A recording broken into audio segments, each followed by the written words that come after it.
Good evening, everyone.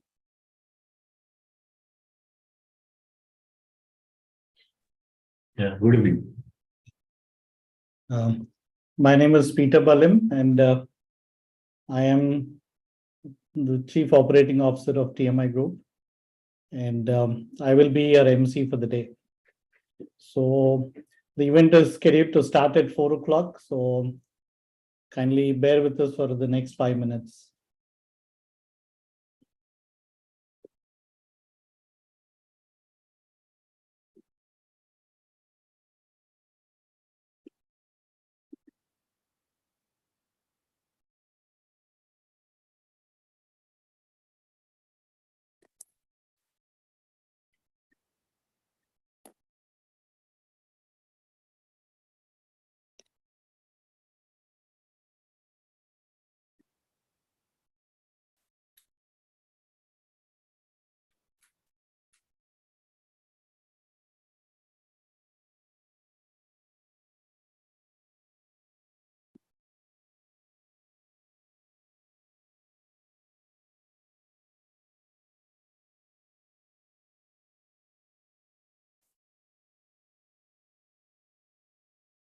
Good evening and welcome, Malika.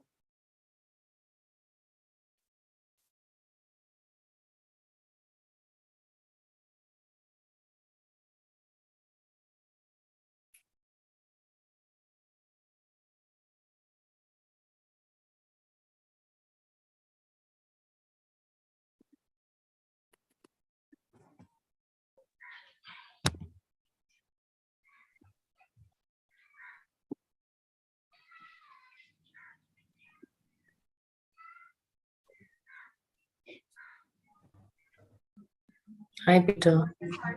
Hi, Malika. Welcome. Thank you.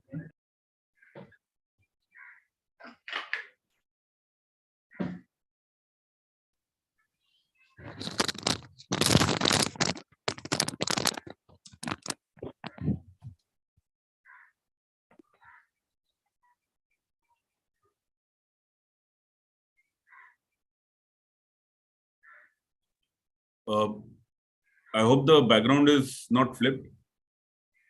No, it's fine, Harsh. Good evening and welcome. I just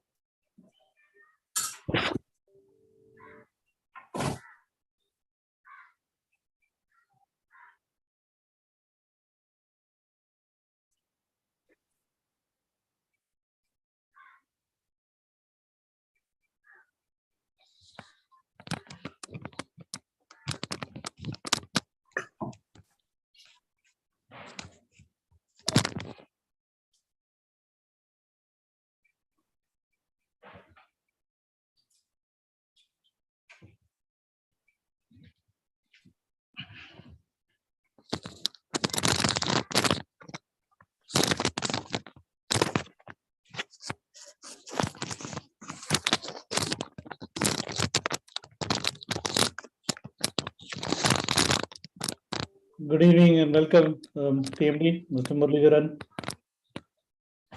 Thank you, Peter. Good evening and welcome, Shanta. Good evening, Peter. Nice to see you. Thank you. Nice to see Harsh and Malika and Mr. Ganesh also. So, Hi. everyone. Hi. Yeah, good evening. Good evening, Mr. Ganesh. Murali, Harsh, Malika, Shanta, and of course, Peter. Okay. Hi, good evening to all. I'm not taking individual names. I may miss out somebody, but thank you, Peter. Okay.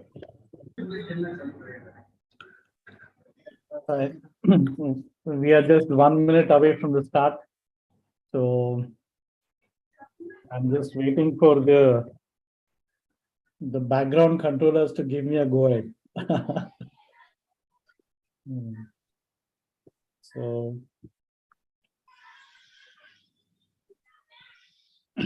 background. Zoom background. Can I do it for you? Doesn't work. all right, so let's start.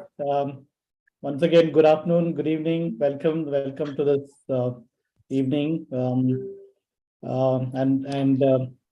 Just to give an introduction, we at TMI have completed 32 years of our existence. We celebrated this on the 11th of February. And this year we are celebrating our formation day with this event on a topic which is of great importance to the large employers. Okay, we have invited a select set of leaders in the BFSI, retail, and FMCG industries to share their best practices in resolving their number one challenge of poor frontline workforce performance and high attrition. Okay. Our research shows that there is almost a 10x variance between the high performers and the low performers in the same age group, in the same vintage group, in the same role, and in the same location. Okay, so that is why we have aptly named today's session, saying that architecting performance of the frontline workforce. Before I can invite and introduce the panel members for the day and our moderator for the event, I invite our group chairman, Mr. T. Muralidharan. He's fondly known within the company as TMD, to set the context for the event and also make a special announcement of our effort in this particular area. TMD, over to you.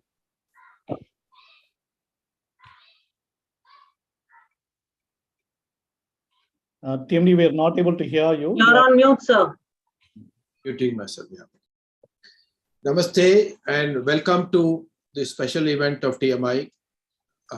All the speakers, all the people today are my personal friends and they're friends of TMI Group. And I'm very, very thankful for your support. Wherever we are today is because of all of you. And I mean it from the bottom of my heart. Thank you so much. Now, TMI has been in business for 32 years. And if I look back as what has been my primary contribution or TMI's, 1 minute. You can hear me, right, Peter? Yeah. Yes, TMD. Yeah. If you had to take cumulatively the last 32 years, we might have hired freshers or frontline workforce anywhere between 3 lakhs to 5 lakh people. We have trained a very large number, almost 500,000 people. And we have been in this space from 2010 when we went to NSDC and started a company called TMI ETV. But when I look back at this period, though we have got a great achievement in recruiting and training and induction training, etc., we have failed in one thing. We have failed in understanding the purpose of hiring, the purpose of training is performance. It's not to fill up a body. So historically, when we went to clients, many customers said, can you hire this number on this time frame at this cost? And we have said yes. When they come and ask you, I want you to train so many people simultaneously in so many locations, can you train at this price? We said yes. But we never asked ourselves or asked the customers, well, okay, after we trained, after we placed, what happened to these guys? Are these guys performing? We should have asked that question. We didn't. And somewhere around 2 years ago, when I came across an interesting article from McKinsey, which talked about 4x to 6x variation on performance in the same role cohort, I started thinking, that how come there's such a high attrition, there's high amount of churn in the industry, and the industry keeps on saying performance is not good. Compensation is stagnant, many of the entry-level roles in BFSI. But the root cause is what we call infant attrition, and the root cause of infant attrition is lack of accelerated performance. Today in literature, if you study online, the word used is accelerated performance, which means a person joins the company, then, the camera is from here. If a person joins the company, first 90 days to 180 days is the infant period. So the attrition rates are very high because they're not accelerating the performance to reach closer to the target within the 90 days or 120 days or 180 days. I suddenly realized there is a big connection between lack of acceleration and what we call a performance variance problem.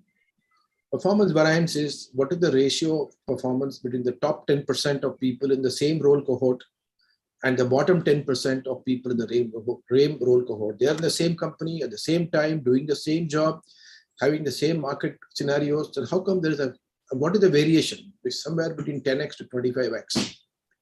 And only I realized that this is the single most biggest problem in the industry where we are. And that's how the topic has been picked up today, saying that we need to look at this problem seriously. We are damaging many people. One, the company losing a lot of money, HR budget is wasted. More importantly, individual young kids who come into a lot of hopes and joins companies, they leave company after the first job of 90 days or 120 days, again back in the job market. They're all frustrated. So we have to break that cycle. And the only way to break the cycle is to re-architect the whole system for performance. We need to hire for performance. We need to induct people for performance. We need to review their business, review their performance regularly based on some lead and lag indicators. There are many, many things you need to do if you really want to achieve this. So I'll stop here today. In the past, all our events have been based on something to do with what TMI is doing. This time, we are not going to talk about what TMI is doing. This time, we want to hear from industry leaders and some of you in the audience about what are you doing to handle this problem of high attrition and low performance acceleration. Now, in this context, I want to share an interesting news. We are in the final stages of signing an MOU with Tata Institute of Social Sciences. We realized that our research of last 3 years is largely practical. It's not academic. Whenever you talk about a new concept, anything you want to generalize, you need an academic framework so that there is a conceptual strength in what we do. So we approached TISS, and currently some of the leadership in TISS is very keen to partner with us to research, consult, and train in the area of frontline workforce performance. So we are likely to sign up an MOU very soon.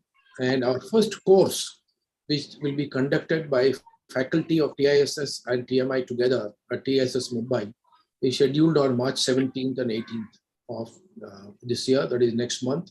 So many of you who are here at the end of this conference, if you find it very, very valuable and you want to spend more time on this, we would like to invite you for the conference in TISS Mumbai.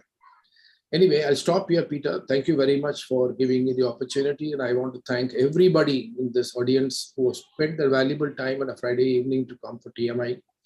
Please continue to support TMI, and we need your help to grow wherever we want to go. From where we are now, we want to scale up at least 2.5 times to 3 times in the next 2 to 3 years. And your continued support and help and guidance is greatly of value to me. Thank you. Over to you, Peter. Thank you. Thank you so much, TMD.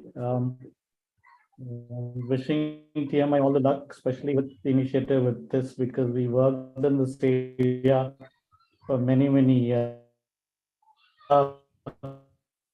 So we'll straight away get into introduction of the esteemed speakers for the day. I will start with Mallika. Mallika Vyas is the head HR of Tata Capital Financial Services. She has an experience in leadership roles with diverse industry for the past 26 years. She has worked with diversified conglomerates from FMCG consulting and financial services. She has worked with companies like Godrej Sarali, ICICI, and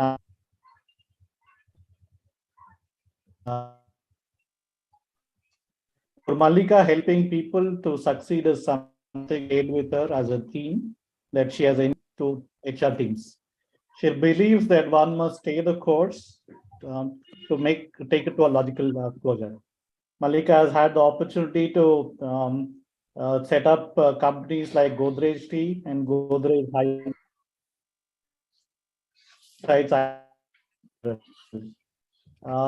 You'll be surprised to note that in her 9th year of her career, she was given the opportunity to be the HR head of Tata Consulting Engineers. And during her tenure there, she grew the employee base from about 1,800 to 4,000 employees. Mallika has spent the last decade with Tata Capital and currently heads the human resource function at Tata Capital Financial Services, the NBFC arm of the company. Welcome, Mallika. Now, I would like to introduce Mr. Ravi Raj Ganesh Murthy, Chief General Manager, of Indian Oil Corporation, and he's currently leading the Retail Academy and the e-learning development departments in IOCL. Mr. Ganesh Murthy started off in Indian Oil in aviation. He was the youngest station in charge in 1986. In aviation for 9 years, moved to information systems in 1995. He developed the first 2-tier and 3-tier systems there and implemented SAP for Indian Oil in 2004. You can imagine what a challenge it would have been like Indian Oil. In engineering, terminal automation of all major terminals. He worked in Bihar. He was the state engineering head and also the retail automation head of petrol pumps in Mumbai. Worked on safety in petrol pumps, and this has his most important contribution to IOCL. Currently in the Retail Academy and the e-learning development of modules for self-paced learning. He has developed more than 1,700 modules, and 99% of the employees have completed more than 80 modules. That is a huge achievement. Welcome, sir. Wonderful to have you as part of this panel. Now I go to Mr. Harsh Kumar. He's the CHRO of CSB Bank. Harsh has been in business strategy development for organizations and helping them align human effort and learning for enhanced performance and productivity. He ties in financial technology, technological research, and development in the area of technical and fundamental analysis. Okay, so probably the CHRO who I know was most data driven. Okay, he's the human resource specialist, having designed and implemented world-class initiatives and brought business perspective to the HR function. He's worked with the best in the business, from startups to organizations like, which has been there for decades, like the CSB Bank. Okay, and he has experience in handling HR, especially when companies go through mergers and acquisitions. Harsh, it's wonderful to have you as part of this panel. And last but definitely not the least, I want to introduce our moderator. She has many roles and many personas for each of us, from Shanta Madam to Shanta Valluri Gandhi. Okay? She's an independent board member and consultant.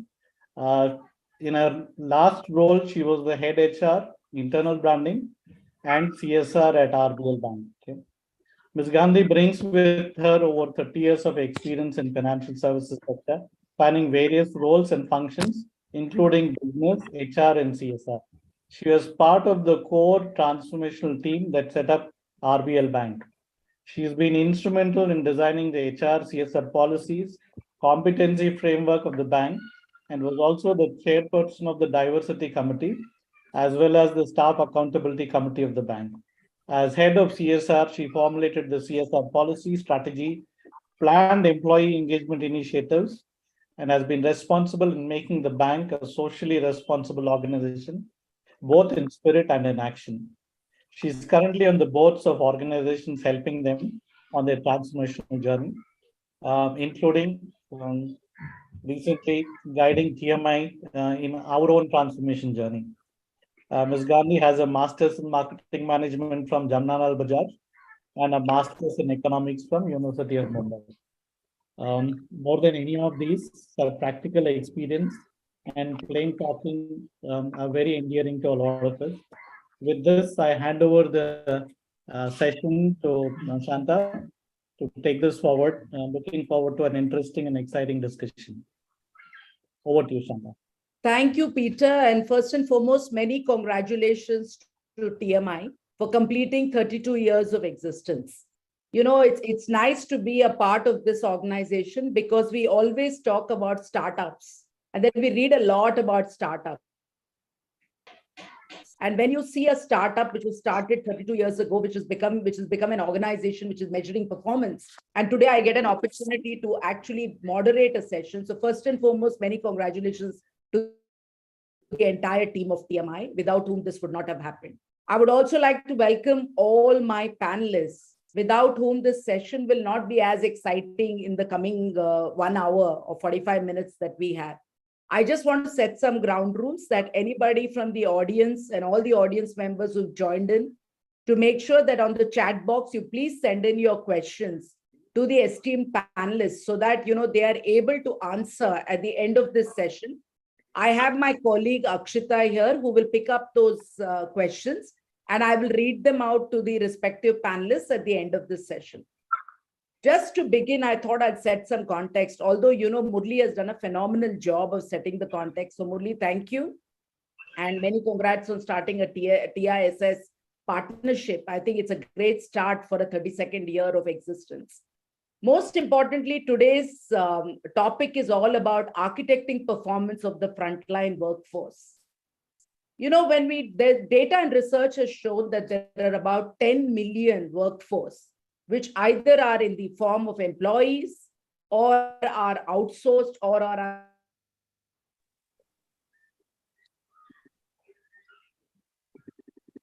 on third-party roles, or maybe just temporary workforce of the BFSI sector.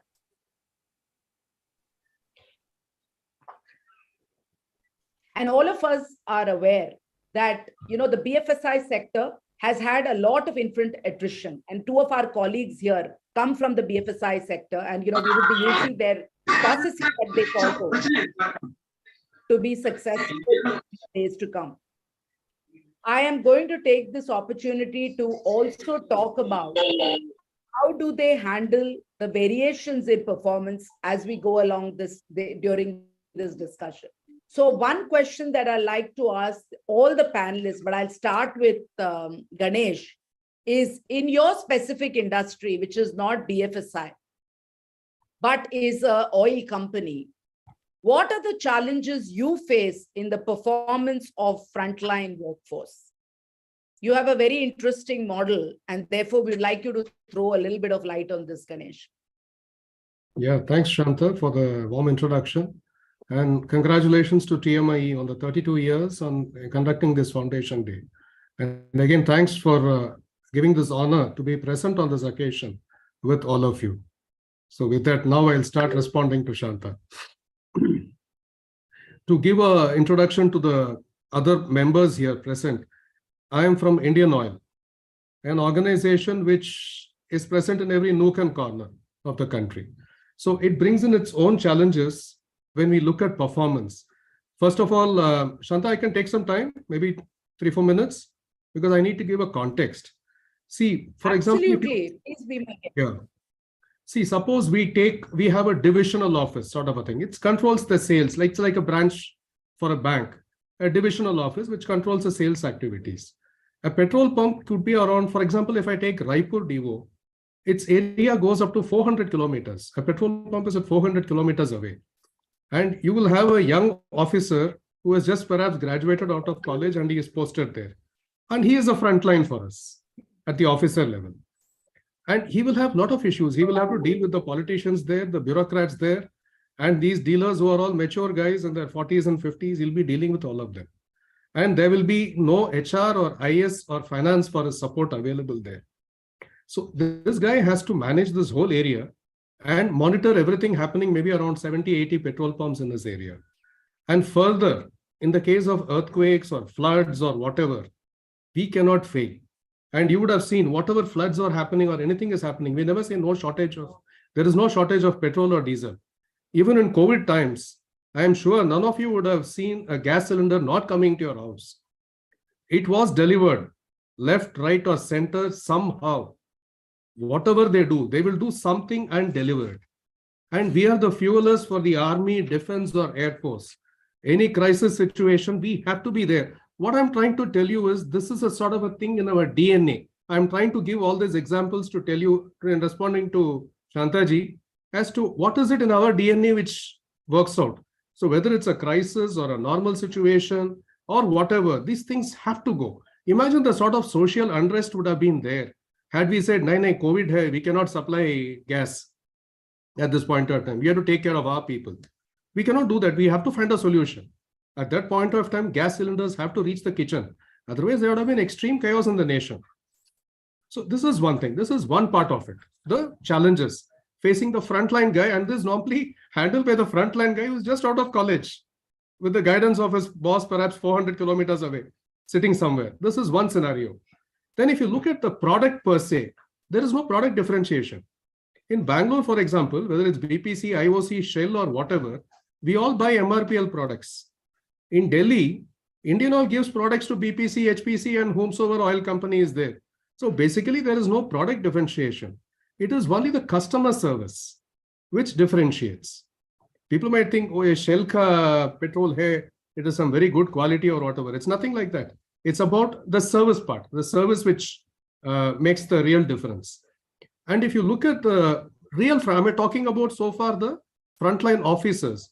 Now we operate through dealers and distributors who are franchisees, and they employ people like customer attendants or the petrol pump boys, as we say, in a petrol pump, or the delivery boys. All of you must be familiar, the person who comes to your house to deliver the LPG cylinder. And these people, they are not paid well. That is another problem. And what we are trying to do is, of course, we are trying to engage more with them, but that we'll come to later. Now, this is one part again. First is the way it is spread, the product nature. And then if you look at the employees, there is a generation-wise psychological contract, which is very different. I would have a different contract with the company, and a guy of 20 plus has a different contract with the company. Now, and if they are married, there is another issue because people don't want to move. They want to be together. The earlier generation was very different. They would have willing to go to anywhere, any nook and corner. Now the young guy prefers to be in a metro. His wife would like to be in a metro, or her husband would like to be in a metro. And also for the same skill set, suppose he's a mechanical engineer, the job in a refinery, in a pipeline, we have various divisions, no? Like refinery division, pipeline division, marketing division, R&D. For the same mechanical engineer, the challenges are very different across these divisions. They are not the same. So these are all the things which influence, or these are all the things which are a challenge to the performance of the frontline workforce. And of course, if you look at my customer attendants or delivery boys, they have immense challenges. This guy has to stand for 8 hours in the sun holding the nozzle, or marshalling the vehicle, or running around giving the LPG cylinder at various places under whatever conditions. So this is the main challenge facing the front end. They have to do the job. They can't say flood hai, or earthquake is there, or COVID is there, and sit back. So I hope I've explained in the context clearly to all of you. I think you raised a lot of important questions, Ganesh, and that will set the tone for the rest of the questions as well as we move ahead. But when we talk about essential services, which is one of the reasons why you said whether it was COVID or whether there are floods or whatever, your team has been on the forefront. I would like to move my next question to Harsh. Harsh, you also come from an industry which is, deemed essential services. But unfortunately, you never got the recognition during COVID. But I'm sure your challenges, specific challenges to get performance, especially from heterogeneous population, must have been a challenge. And how did you use your challenges as an asset by using data and as somebody with that frame of mind? And, if you can share a little bit on how you manage performance during this period and earlier as well. Thank you, ma'am. And thanks to all the panel members. Thanks to Murli, Peter. 32 years, congratulations. I'm most probably repeating what Mr. Ganesh has said. But at a fundamental level, yes, COVID, I think, was a tiring time for everybody and trying time for everybody. But nobody had an option. No bank had an option. So I can't even say that, we were dedicated. We were. I can understand that I was coming to work even during the COVID time, primarily because we were asking the branch to continue. There was no way that I could have asked the branch to close down, which meant from HR perspective, it was important that all the leaders came to work.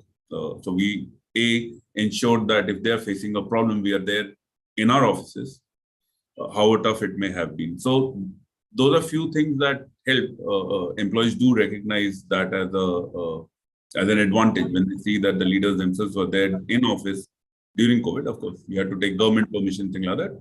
And you're right, essential services does cover that as an aspect.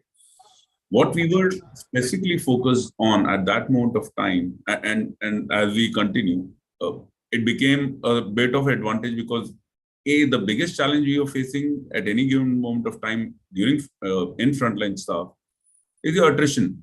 That's the biggest killer.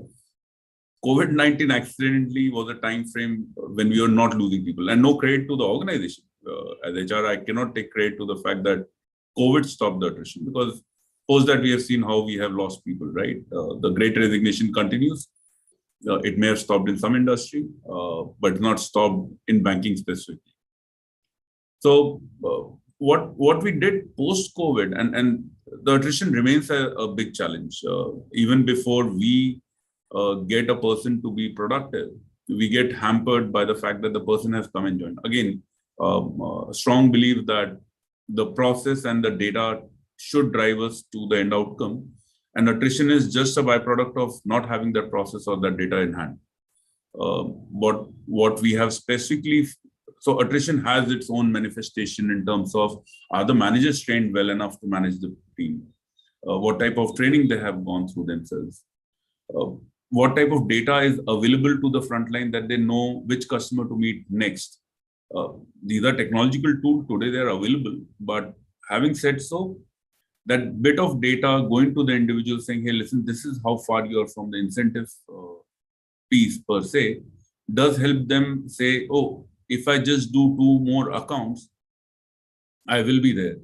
Or this is one area that I'm not able to close properly with a customer, becomes an issue, and which is where the minute attention to detail is required, and which is where we expect managers to do it. Of course, we are trying to move technology to ensure that even that can be covered, because it is some of the managers have as many as 30, 40 people reporting into them.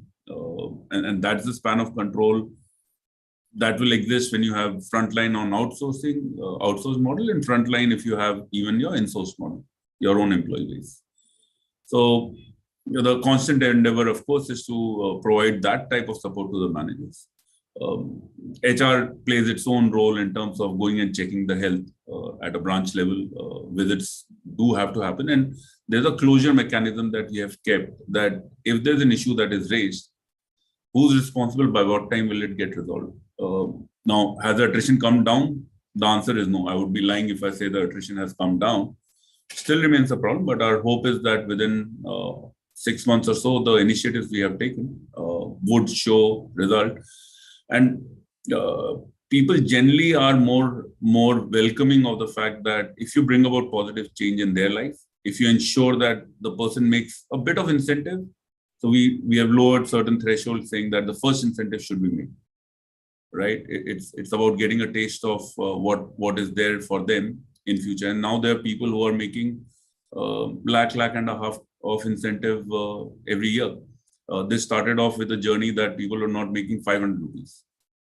So it's a long, arduous way, but yeah, that data, that support from managers, giving them the right solution at the right time does become part of not only HR, but of course the business managers too. So that intervention will happen and continues to happen. The problem on productivity is directly linked to attrition. The day we can figure out a magic solution to drop attrition by half, I'm sure productivity will jump by at least 4 times. So Harsh, so well said. I think this magic potion is something that all of us have struggled in my past life. You will continue to struggle for a while. And then there are companies like TMI who are working on it on our behalf, who will come forward with probably the right solution. With this, I will move to Mallika.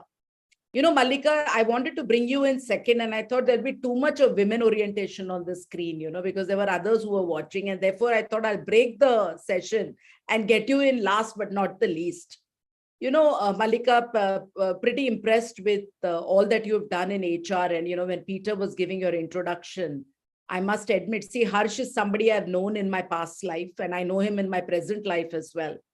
You're somebody that I heard from Peter today, and nice to have you as part of this panel. Just to quickly ask you, I mean, you know, you are in the NBFC space. You know, we have this thing in banking, having been a banker all my life. One of the things we always say is, pehle the best go to the bank, the second go to insurance, and the third goes to NBFCs. In a challenging environment where you probably are number 3, of course, now you guys pay so well. I think a lot of people have turned the turtle to becoming the number 1, and a lot of startups and fintechs coming in, but your attrition continues. And therefore, Mallika, what have been your specific challenges? Because notwithstanding that you have competition from banks, insurance sectors, fintechs, for talent and attrition, in spite of paying, because your cost of acquiring a customer is probably sometimes far higher than, a walk-in customer into a bank branch. So a little bit of your specific challenges will help us to construct the session going forward. Yeah. First of all, thank you, Shanta, and thank you, Peter. You've made me bigger than life, but I still am, right at the grassroots levels, and that's why today's session, has excited me to be part of this session. I'm going to move away from both what I want to actually talk about a business that we incubated 18 months ago, and that's the microfinance business. Nobody in this setup had done anything regarding microfinance. So we didn't have a single employee who had ever any exposure to microfinance. We started, today we are a workforce of 1,000 people. And the biggest challenge that one finds in microfinance is attrition. Because challenges are most of the people that we hire, it's tier 5, tier 6 kind of, right, the interiors. Most of their working life starts at 5 in the morning, because you'll have a customer who is part of the agri belt, would be moving out by 7:30 for their farming and cattle grazing, etc. So you have to catch your customer right at that hour. Most, as part of to ensure to curtail fraud or lending to known people, most of them are placed 180 to 200 kilometers away from their base location. So they belong to X village, we will place them 200 kilometers. So access to their village or doing that beat will not come in the purview of that individual. Most of them, think go home once a month or twice a month. And, people we were finding that the people we were hiring, where, people were just coming in and going out. People came and said, we have farming to do, and it was seasonal, and you found an entire set of population walk out. And then we thought, what can we do to curtail this? So we were hiring, training, and then deploying. We changed the model. We started to hire them and train them. They came in as trainees rather than, somebody we immediately, if they liked the job in the 30-day period, and we assessed them as suitable to move in and be hired, only after that we started, bringing them into the system. And that today, in the last 8 months of this implementation, I have seen a number drop. It's not the one I desire, but has the number come down? It has come down. And so that is the kind of thing. So I thought I'll take a different angle. I will come back to the NBFC space, but I thought it's also interesting for people to see how, microfinance, certain, small variables, if you change, it could be a game changer for you. Very well said, Mallika, and I think it's a good learning for many of them who are in this space. I will move back to Ganesh now. Okay. One of the things is your industry is exciting. It also, our belief is that your retention has always been higher, but it was quite nice to hear some parts of what you spoke about. But just to quickly come back to, see, yours is a brick and mortar setup. And because there is a physical product that needs to go into another physical product. And when we look at the fact that you have, and you shared some time back about, not today, but we had this discussion where you said, I have almost 2 crore footfalls that come in. How do you make a seamless, with so much, if there is attrition, it's third party, how do you give the same customer experience to every customer in various parts in a brick and mortar environment. It'll be interesting to hear how do you hire, train, induct, onboard. Yeah, thank you. I would say one thing which has struck me is the developing culture. And I can see the starting point perhaps when I joined Indian Oil and maybe 5 to 6 years after that. What we are doing in a program called the Seva Shurveer, which is supposed to develop the ability of customer attendance. This was happening even 20, 30 years before. It was there. The only difference is now the organization is looking at it. Then there were a few officers taking this initiative of their own. They were doing it day and night. They would go and they would ensure that they knew each field officer by name. They would ensure that the sort of customer standards we are talking about today. Incidentally, one of them is a state head today in one of our states. So I'm actually speaking about one person who has done it 30 years back. But the difference is somehow it was just one-off. It was not getting support throughout the organization. What is happening today, maybe it has taken a few years for it to get steam. And the interesting change happened around 3 years back when we had a program at Bangalore for our Indian Oil outlets. There was one person and the team who believed that customer service will make a difference. All of us say customer service make a difference. I'm sure most of you have experienced it, experimented, and talking about it. In our company, there was one guy who really believed in it 200%. So he gave us all to it. And the good part, the culture of the organization, that's where it comes in. The organization didn't stop him. They were willing to invest the money. They did it. And it was a raging success. To the extent that our competitors matched our rates. They were selling much above our rates. They matched our rates. And our market share improved in Bangalore. And it continues to do till today. So with that success, the organization started looking at putting this program for training customer attendance, which goes towards customer service and customer delight to many outlets across the country.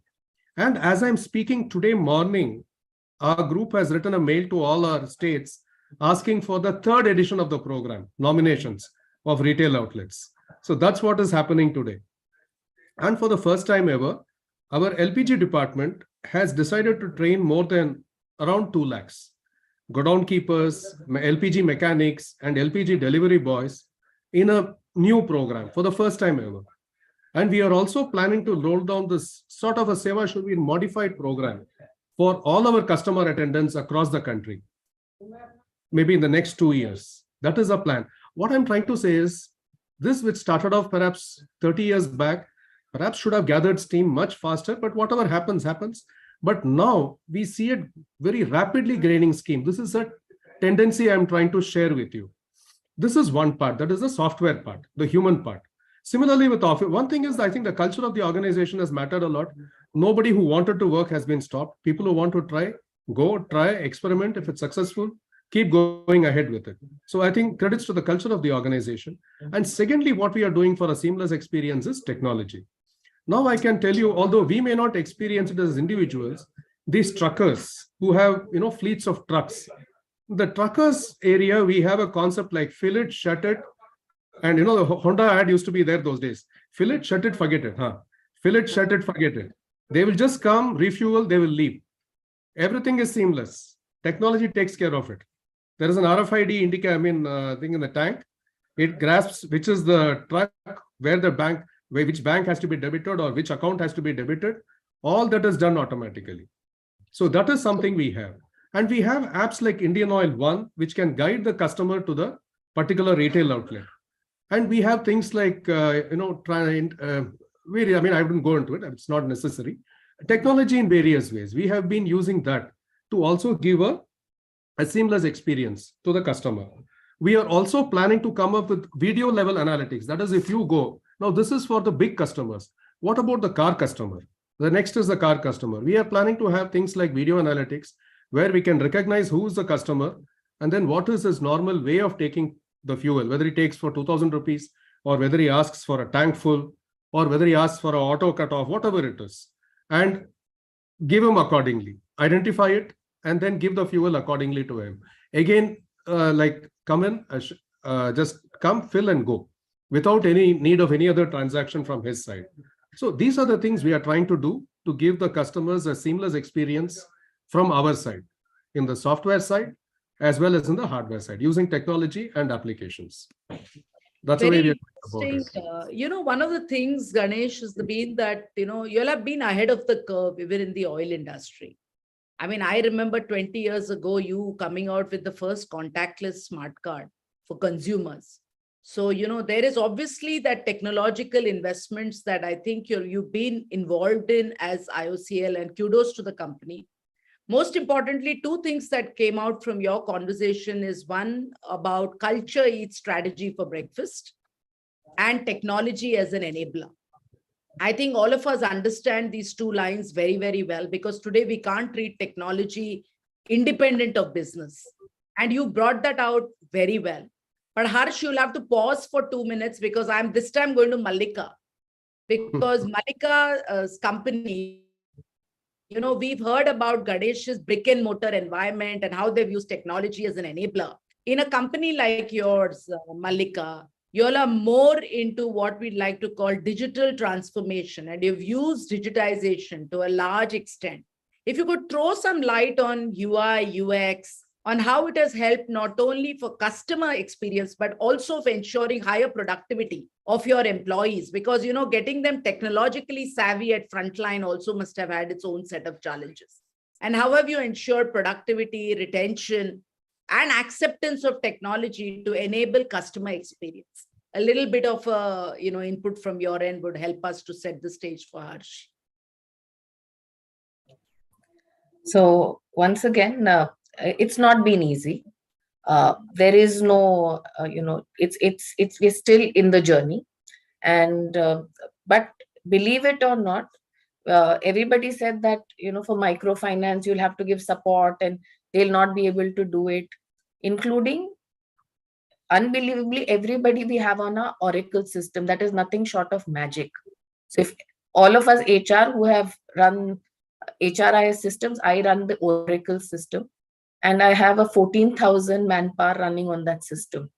So everybody said it'll never happen, and onboarding one is so difficult. But even that challenge today, we said no, nothing can be run on a parallel system. We are going to run in one system. Everything is going to be in one place. So I'm just talking from the HR angle. So it is about, if it is mandatory and it will get you your results, everybody adapts to it. And it is not everyone has a smartphone. Whoever I hire, even in the the tier 6 city, has a smartphone. It is not that they are deprived of smartphones.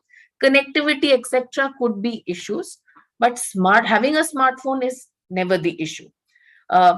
Where the journeys have actually changed. So the sourcing of the business and all has not, sourcing to some business verticals has changed. So you have your aggregators, etc. But otherwise, sourcing of the business is still very individual, interpersonal, relationship based. You have your DSAs, bank sources from its, it does its data mining from the customers. We source at least 60% of our business comes from the DSA channels. So, or the dealership if it's a two-wheeler, or it's a used car that we would be giving a loan for. So that interface still has the human face to it.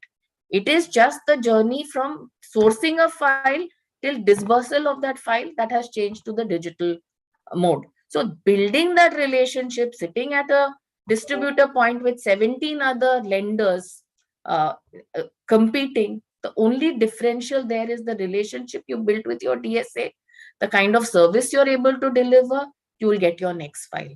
If your systems collapse, you take time, there is the next guy to take away your business. So that has clearly been understood. So now it is parallelly, we work on how one can work on these relationships, as well as how these systems can enable and reduce tasks to give that customer delight for, see, he's looking for a quick dispersal. He wants a loan, he wants it immediately. So the journey for us between getting the file to enabling the system to deliver that is the area we have been working around. And we have seen a big change. It's the deltas for us in the last couple of years, in our productivity, etc., have been interesting. I will talk about a program that we have been running. We call it the Sherpa program. So the training that comes, it is not delivered anyone from an external party. We create internal trainers. The specialist for any product comes from within the product. So we run, these sessions for them, and they are all evaluated. I cannot elect myself to be a Sherpa. I can nominate myself, but I need to go through a process because a trainer needs a certain set of skills, the delivery of the content till the last level. So we have been, actually growing people from within to become trainers over and above the jobs they do. They're incentivized for that, and they continue to take that role depending on how they are rated. Plus, we measure it with the productivity. So if you're training this cohort, at the end of a 3 month, 6 month, what is the kind of productivity that we can expect? Similarly, I'll go now to the microfinance business. A trainer is, like in insurance, part and parcel of the business, because the kind of people coming in and going out, he's continuously day in and day out working with the people on the ground. And his performance is based on his input to productivity. And that's how our framework has been spanning out. And these are early days, right, Mallika? You're testing this and early days, and maybe in the next time we meet. The Sherpa program has now become institutionalized. It is last 5 years. It'll be around 7 years that the Sherpa program. So I have more than 300 people today, even for all various products to collections. We have been building the Sherpa program to have internal people get trained, and they continuously have refresher courses and all to develop the skills of delivering training. Content, they are masters of. But continuously, our effort is to train them to be trainers. Sure. So Mallika, it comes from the lending side of the business, and whether it's microfinance or NBFC, the commonly learned terms are early warning signals, probability to attrite. Do we onboard the right client? Will he have the capacity to pay or the willingness to pay? These are terminologies that we use when we are doing a credit evaluation. But when it comes to human evaluation on attrition and early warning signals, I would like to move to Harsh, who has used data and analytics in his past life, present life, to tell us how does he track his early warning signals, probability to attrite, do you hire right, induct right, onboard right, supervise right, analyze right. So a little bit from you, Harsh, will help us to set the context for the next questions that we would like to ask the panelists. Thank you. Actually, a good question. I will have to rewind and go back to my HDFC Bank days.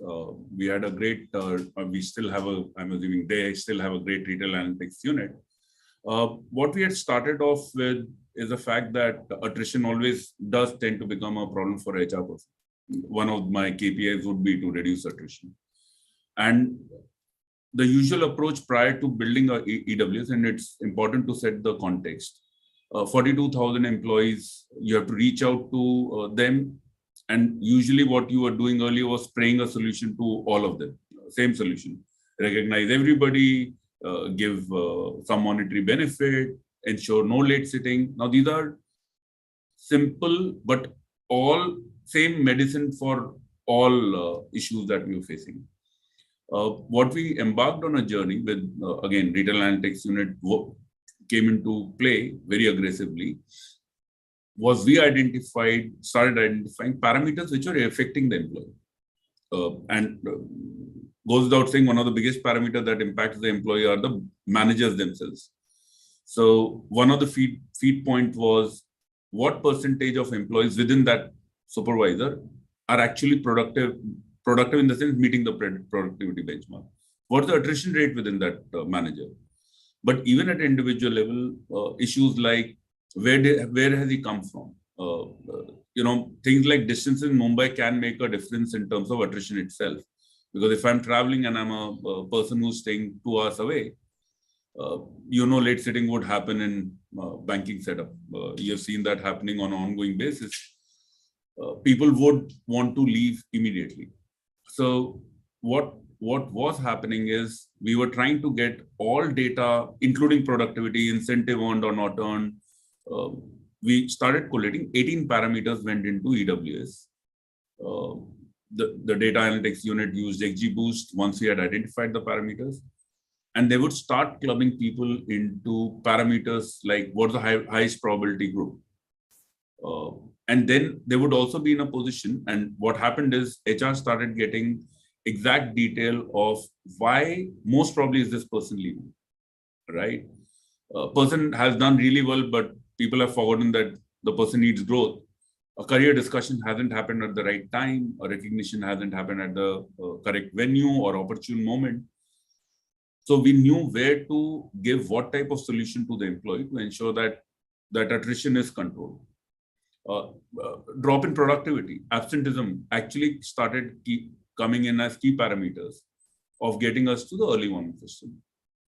Yes, and that data churn would happen almost on a daily basis. What would happen is that we had also integrated our HRMS data to retail analytics unit, saying that can you make it a bit more frequent so that we know whom to target. And if you have already targeted and there's a change, we know that the change has actually happened. So that became one of the measuring tools of saying, if you have early warning system and your solution is appropriate, then your attrition should drop. And let me give the size of the organization. Retail branch banking put together was 42,000 odd employees, used to run at an attrition rate upward of 20-25%. When we implemented it that year, and I'm talking about pre-COVID 2018, the attrition rate was sub 16%. I know 16% sounds big, but it's a massive lift and shift from a upward of 25%. So data is your friend. I know a lot of things do get caught in terms of where do you pull that data and how frequently you can pull the data. But that has actually helped. It also told us where the productivity issues are going to come from. So if you're already aware of productivity issues, you knew that this manager would attract at least 30% or 40% of his people per year, then you could actually go and ensure that. And again, the aim is not to penalize the manager. The aim is to figure out where exactly is he going wrong or she going wrong, and having just that right intervention. So that had been a good journey. And yes, even currently so just to give an example, we were cutting and dicing our attrition data. As I said, that becomes one of the bigger problems for us.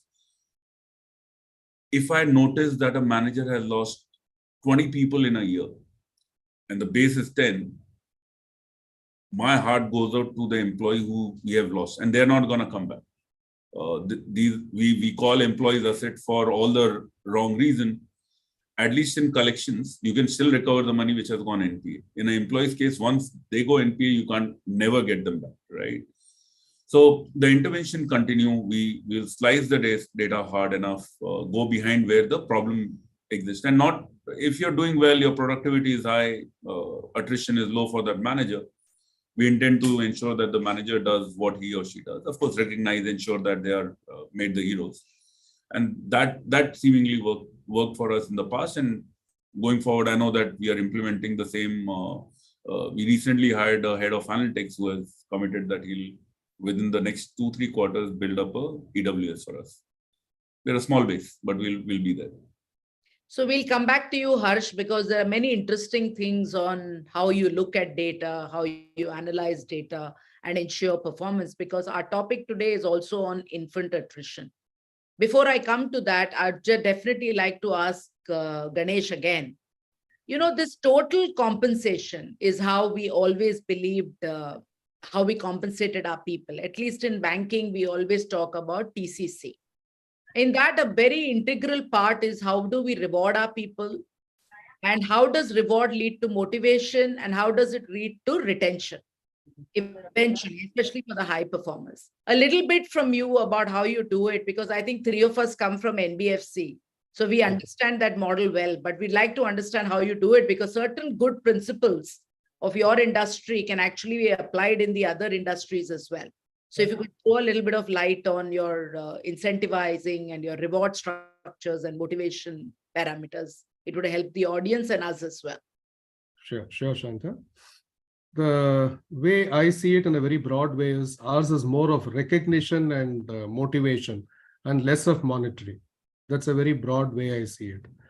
And if you ask me what is it, one impactful thing we are doing right now is, for example, we have got a leaders dashboard for the retail sales group. Okay, again, a bit of context is necessary, otherwise it's tough. See, we sell around 80 million tons of product in a year. Okay. Of that, roughly 40 million tons goes through these petrol pumps. I'm using the normal language. Around 12 MT goes through LPG. 4 MT goes through aviation. 19 MT is going through institutional business, the big customers, industries. Around 0.6 MT is loops. So that is a broad trend. So right now we have started where we have for retail sales, that is at 40 MT of product, because that is where the main flow is happening. We have a leaders dashboard in which a chairman can also see who's the best performing officer of any particular area or a particular state or across the country. So this is a recognition for the concerned officer that he's measuring up or that he's coming on top. He gets an award, or perhaps the director of marketing invites 5 top performers for a lunch sometime. Such things happen.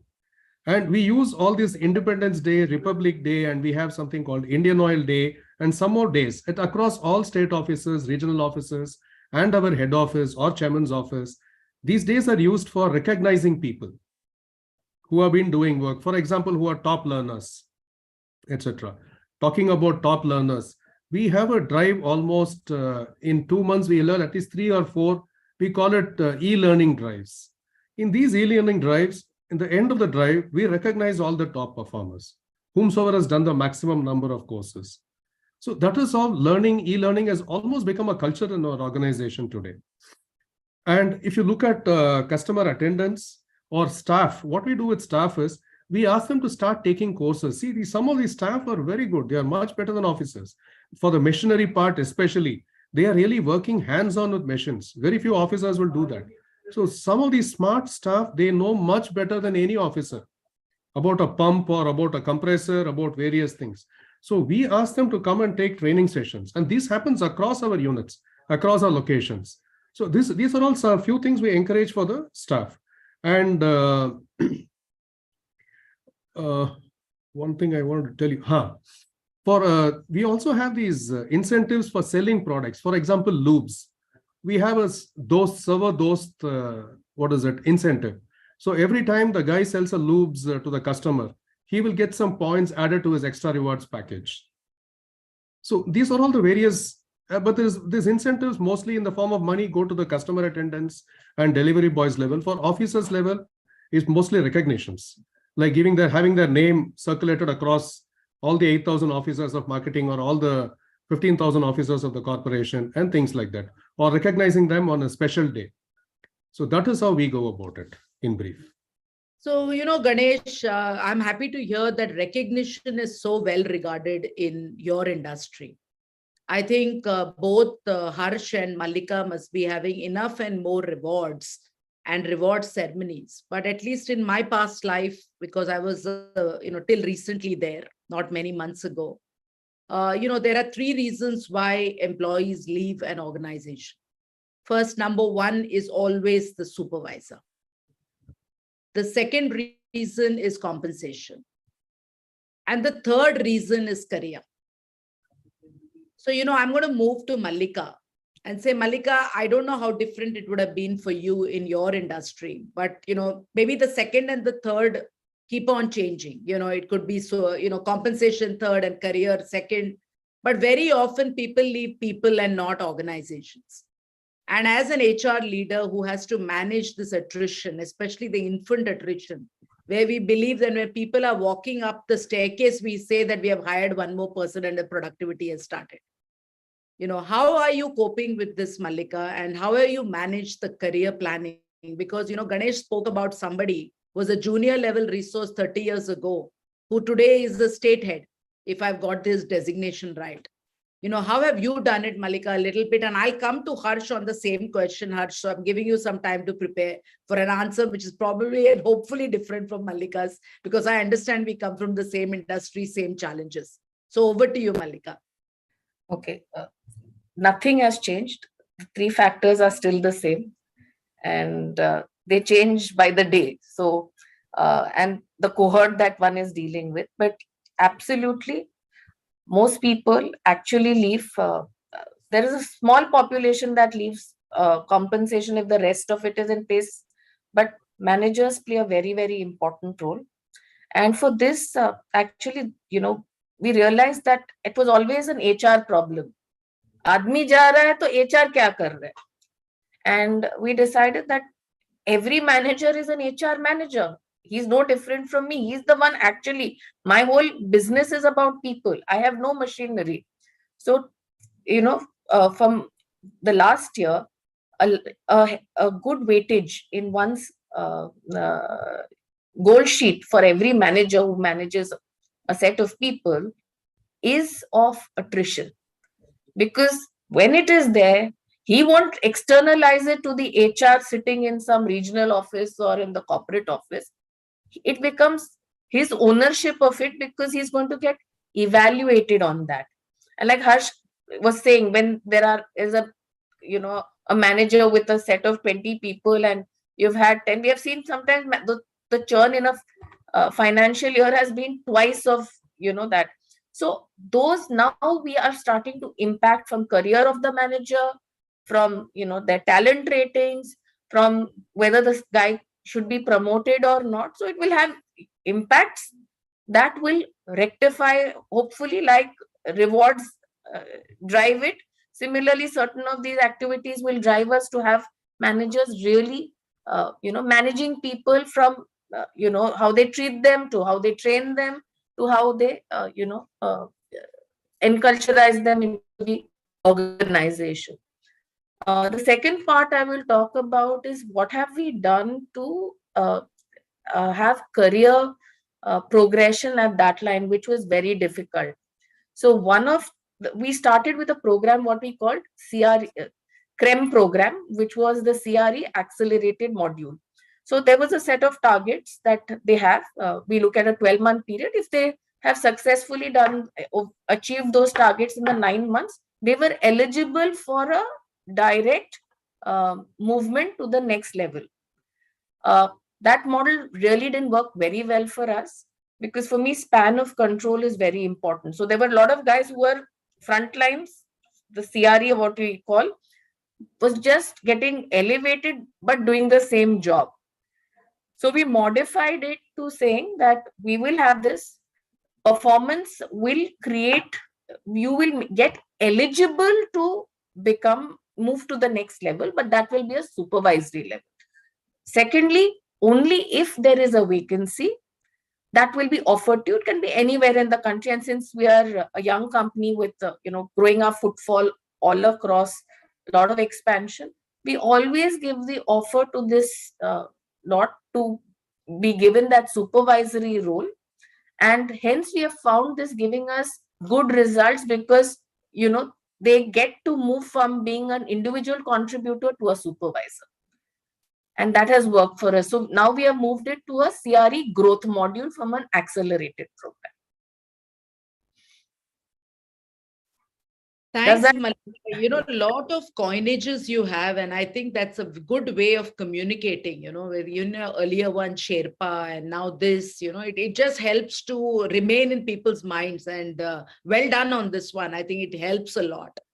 Harsh, while we hear Malika, and, it's a very established organization. It belongs to the Tata Group. Very often than not, sometimes the brands bring people. You worked with a large brand like HDFC, and today, like me, I worked with ICICI, and then I came to work for a brand called Ratnakar Bank those days, which of course, eventually, thankfully, we changed it to RBL over the years. So, there are challenges because, I just go back in history. And when I sit in a meeting room and I used to wait for 4 days to get one hire, Forget inducting, onboarding, supervising, training, retention. And today, when I look back 12 years later, when I left the bank and say, oh, wow, this guy has become a state head or a regional head, it gives you a sense of satisfaction that you were able to create a career for somebody who probably didn't even think your brand was important and thought you were a proprietary company to start with. So Harsh, in your context of things as an HR transformational leader now, while data and all of that does play a very important role in analyzing, I'm asking you a simple question. In a highly cluttered external market with great brands, and even on this panel, we have IOCL and we have Tata's, someone has to say, I'm coming from CSB. There is always a preamble to who CSB is, and you know that, right? So what happens, the same product, the same quality of product, eventually when you sell, you probably work harder because you're spending 20 minutes talking about where you belong. So tell us a little bit about how you're managing attrition at your company with this, this transformational story, which is there overarching after your previous experience and to the change here. It's a long question, but it's a very sensitive question for those who are online and, we have frontline workforce. So a little bit on this, Harsh, will help us to understand how you are planning careers as well. So thanks for the question. And yeah, it's most probably a longish answer. Forgive if I repeat any part of what Malika has already covered. But yeah, so yes, we are still Catholic Syrian Bank, now CSB Bank. The name change does help sometimes.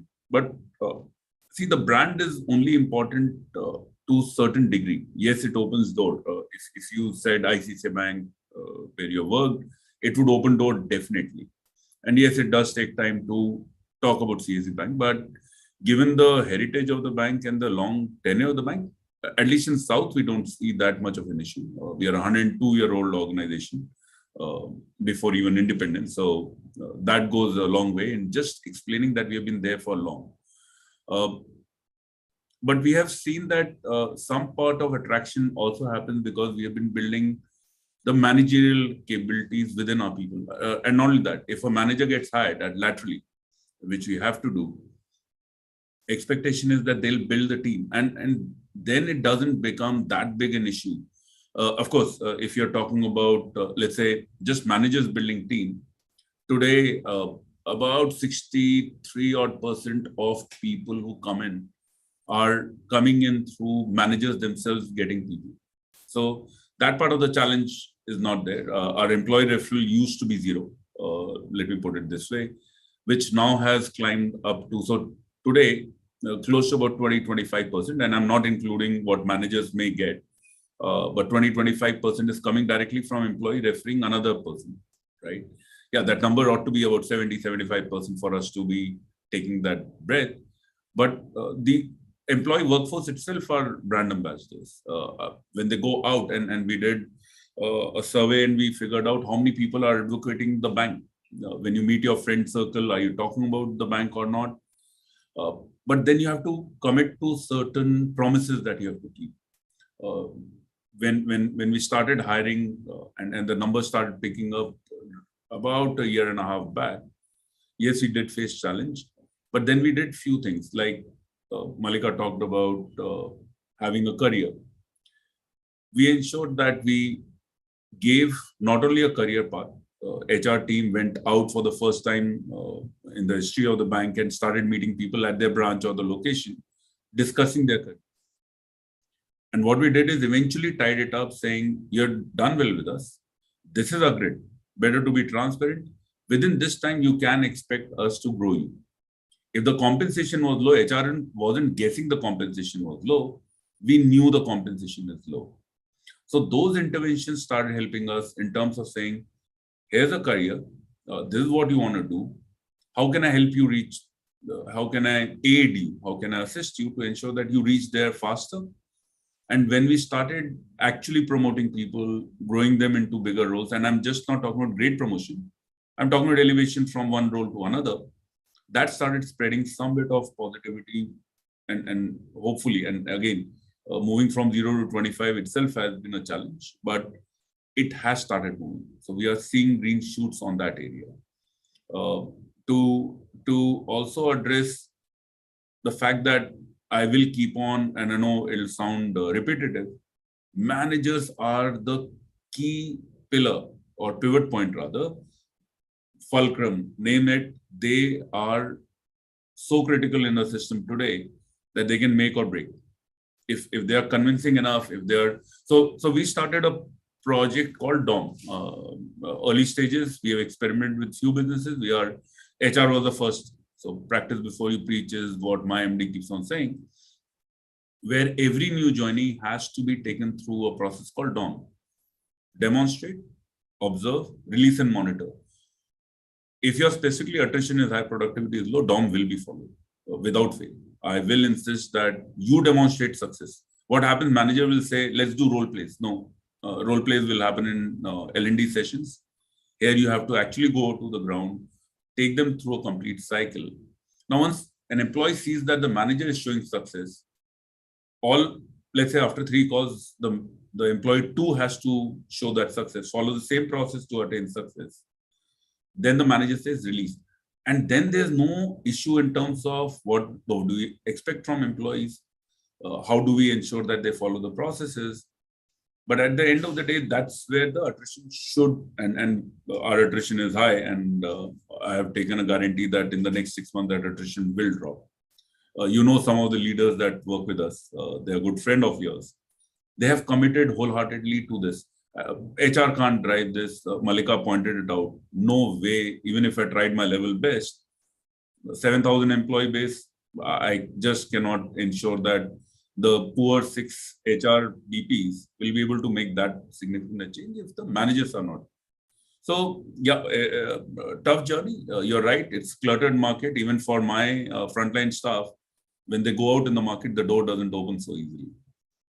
Which basically means they have to do that much more homework before even arriving at a customer's doorstep. If you have not done your research, and that's part of the process, how much do I know about the customer? Today in a network economy, why would I not know you within 3 steps is one of the biggest question I'll have if an RM or frontline staff doesn't get to connect with you, right? Through LinkedIn, if I can't reach Ganesh within 3 steps, there is no way that I can approach Ganesh to even say, can I seek time, right? I may know you, you may know Murli, and Murli knows Ganesh, but that's the 3 step I should be able to reach Ganesh and ensure that I at least get the door open. But all banks, HDFC Bank was small in 2000 per se, early 2000, about what, 2,400, 2,500 employees. They have gone through the same process. So we are not building any new thing. But what we are saying is that that's the differential you have to create. And it's working for us. Ganesh also pointed out that how do you interact? How do you ensure that the service is consistent, right? That promise to the customer that if you land up at my doorstep, my service, and trust me, as a bank, we had, I'll be self-critical. Even HR did not have the same service standard when employees were joining. Our induction processes were all over the place. Can I guarantee the employee that the day he joins, and we have still not reached, the employee code will be generated on the same day, right? And if they don't see us doing it, my expectation is that they will not be able to do the same thing with the customers, right? So challenging, and hence a longish answer. But if our employees have to create that image of the bank, HR then has to play the pivotal role. The leadership team has to play that pivotal role in terms of pushing this. So thankfully, what has happened is compensation, and Malika. I think we're losing Sorry. a little bit, and the internet is unstable. Yeah. No, it's not only yours, Harsh. I think my internet is also a little unstable, but well said, Harsh, and I completely echo some of your sentiments as a practitioner. But what happens is that in a cluttered market, to make a difference for a new age, in a way, a new age private sector bank has its own challenges. But it'll be interesting to see Ganesh's perspective. For a public sector undertaking, which has led for centuries, maybe While we as private sector boast about a 100-year-old bank or a 75-year-old bank, Indian Oil somehow gives us the feeling you're more than 100 years. Okay, for someone who has been more than 100 years, I mean, you generally, every panelist will know it's more than 100 years. And your retention has been like an average person, you knock on him and say, how long have you been here? He may say 20 years. We may not have that luxury, and their attrition doesn't seem to be happening. But tell us a little bit about, in your workforce, how is the profile of manpower changing? And do you also see attrition, infant attrition in your business today with the profile changing of instant gratification? How is it coming to your industry? Yeah, actually, I was reflecting as Harsh and Malika were talking as to how attrition is so much of an issue there, and it's not an issue here. And so we guys don't think of compensation or anything, and we guys go for recognitions. And that's enough. People are happy with that, and nobody's complaining that you give me, this holiday to Switzerland or this holiday here, then only I'll perform well. Time for us to learn from you all, I think. It's time to reverse. We'll have to come for classes. So I was just wondering, I mean, just smiling within myself, wow, good. We are able to just manage with, providing a list of people to the chairman, who is top, who is bottom, and people are happy with it.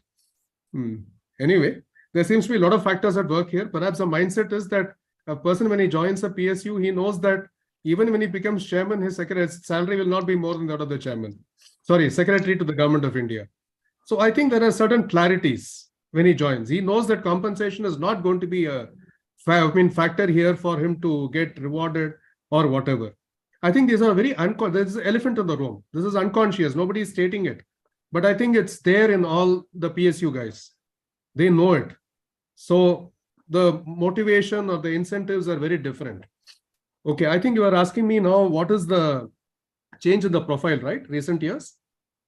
Yeah? Yes, that was my question. Okay, coming to that, it's very interesting with this younger generation coming in. There is this thing of what is in it for me, which is becoming more and more dominant than compared to, say, my generation or even 10 years earlier. That is one thing which is there. And secondly, since as an industry, we are in all nooks and corners, we cannot post people in main cities or state capitals or this they have to per se go to the nook and corner, which is again becoming very difficult with this younger generation. They want Bombay, Delhi, Chennai, Hyderabad, Bangalore, Ahmedabad, something like that. And again, when they get married, that's another further issue, because the lady also has to be employed. And most of the spouses both are employed nowadays.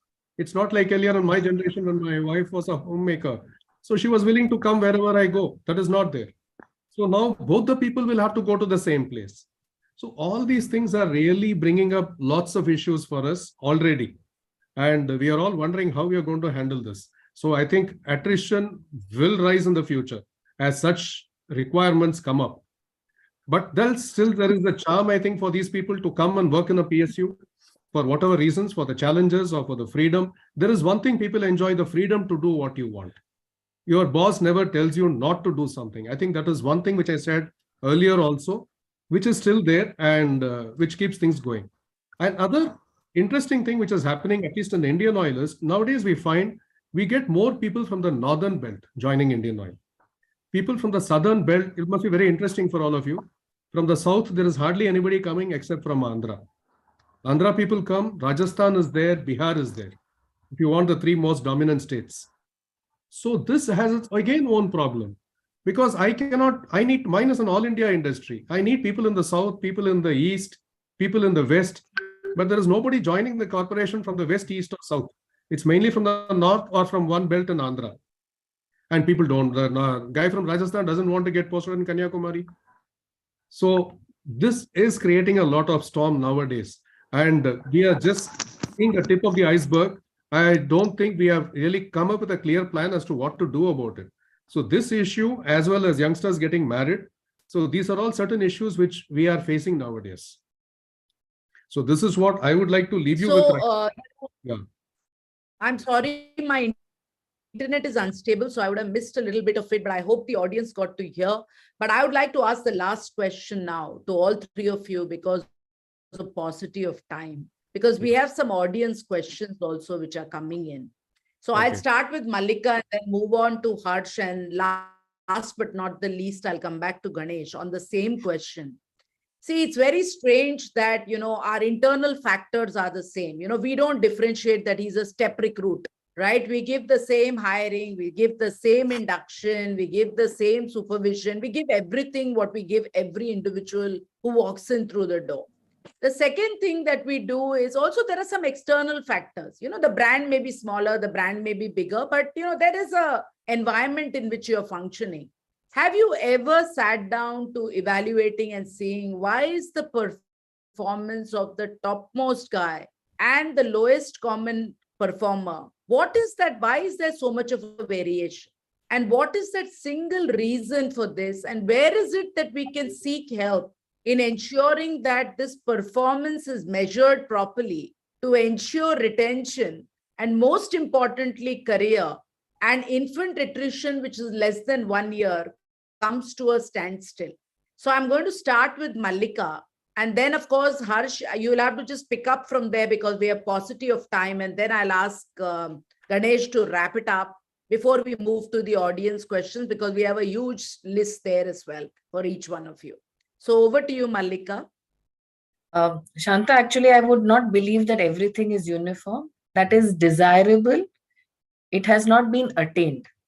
And because it's not uniform, the outcome of that is the differential that you see across.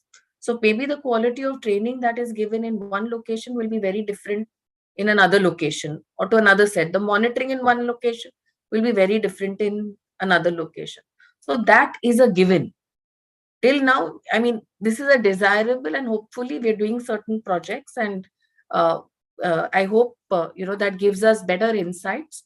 But as of now, to be honest, because the environments are not the same and uniform, the outcomes are also coming along with what is the input. The throughput is what we see. So sometimes you have better managers who manage people better, and that's why we get the guy performing better, because none of our businesses are very complex. They need passion, they need, perseverance, and it's more of attitude. If the guy has it, he will deliver. And so that's where I come from. So till the environment becomes, the same, I don't think any of this is going to change. And that has been my challenge as an HR professional. How do I actually create this utopian, equal environment across the organization? It's tough. We're working on it, but I don't see it. It's not an easy answer. I don't think the answer lies, say, next 6 months down the line. These challenges will change a few variables. We'll get some output, but this journey is going to continue for us. But one thing I'd like to add, which I didn't say in my earlier thing, that compensation also makes a big difference.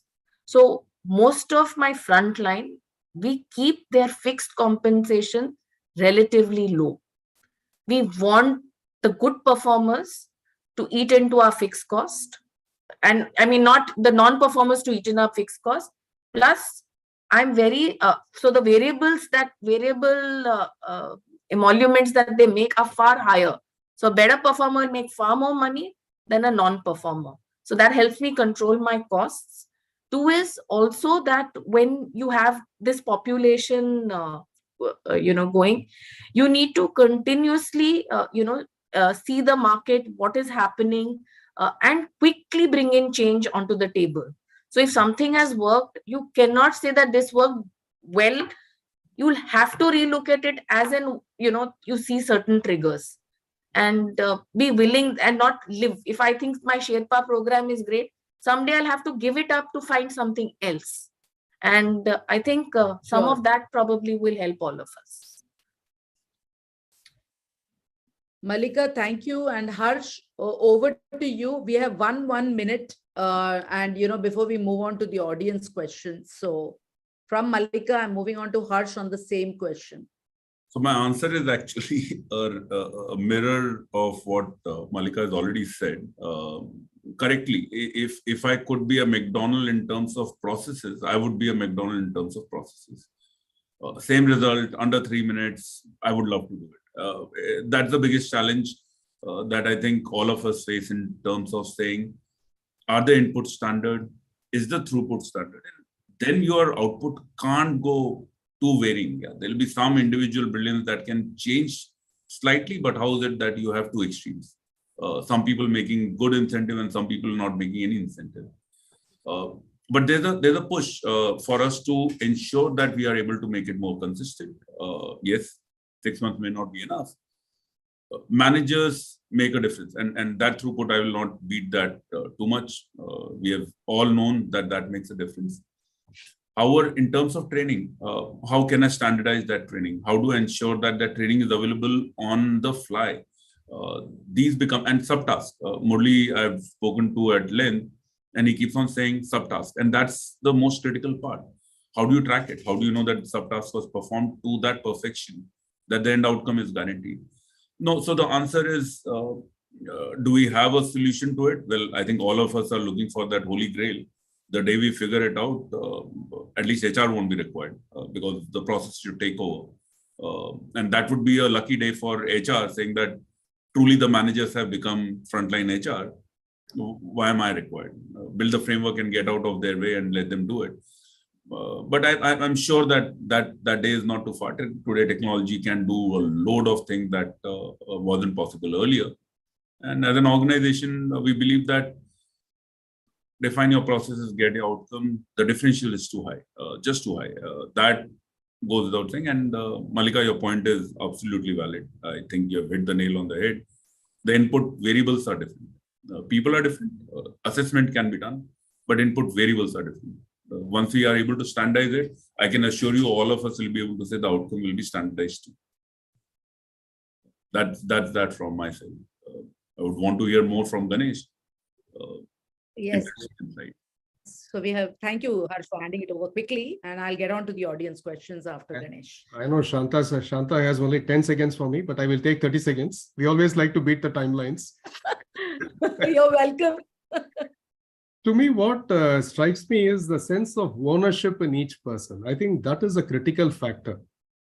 And this ownership is derived from the culture, from the passion, the attitude, from which community or wherever or background he comes from. So many things influence his ownership.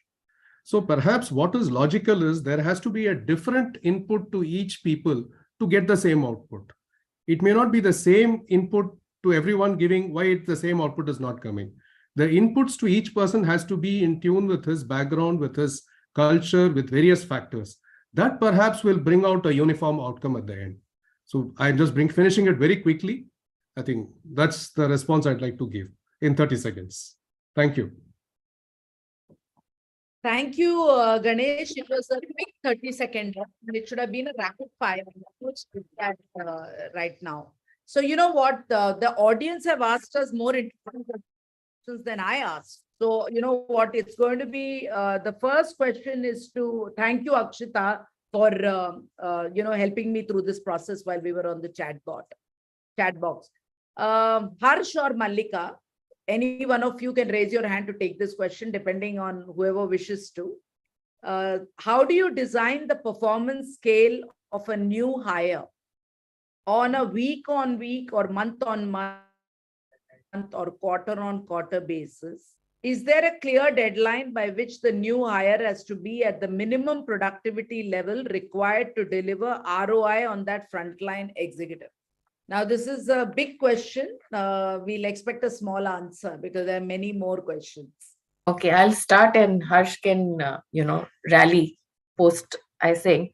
So very quickly, all of us know, at least we've studied it and seen it now in our careers, that performance is hockey stick like figure.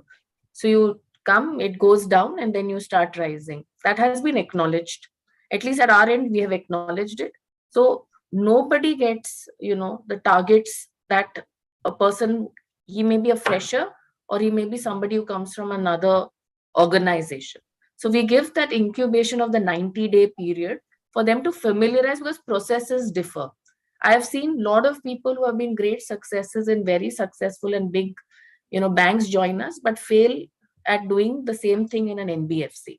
And hence, the first 90 days is only to acclimatize and get into the system that we use in the organization. Post which you have the next 3 months, because most probations, at least our probation is a 6-month period. And after that also, if we find there are issues, we do go into a PIP. There is no exit route.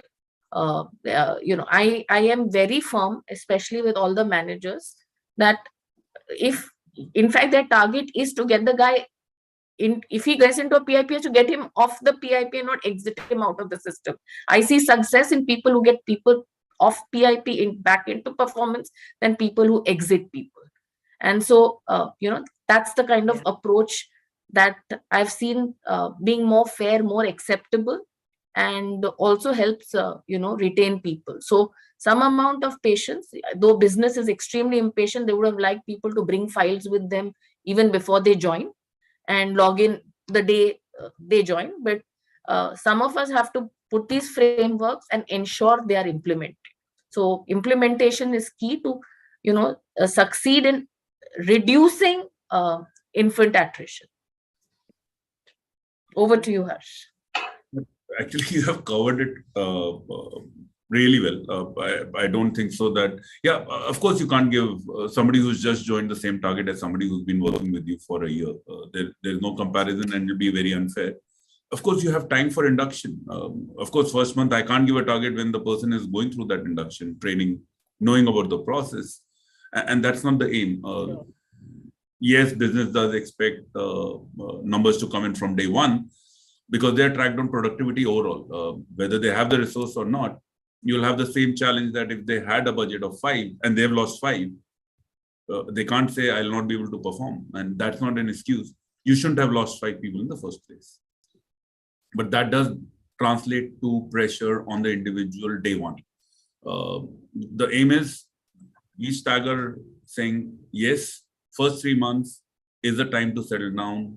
The first sale that you have done, the first correct process you have done, just recognize. And that should be good enough for the person to know that he or she is on the right track. But there is no way that one can expect same result from somebody who's just joined. But that pressure is on.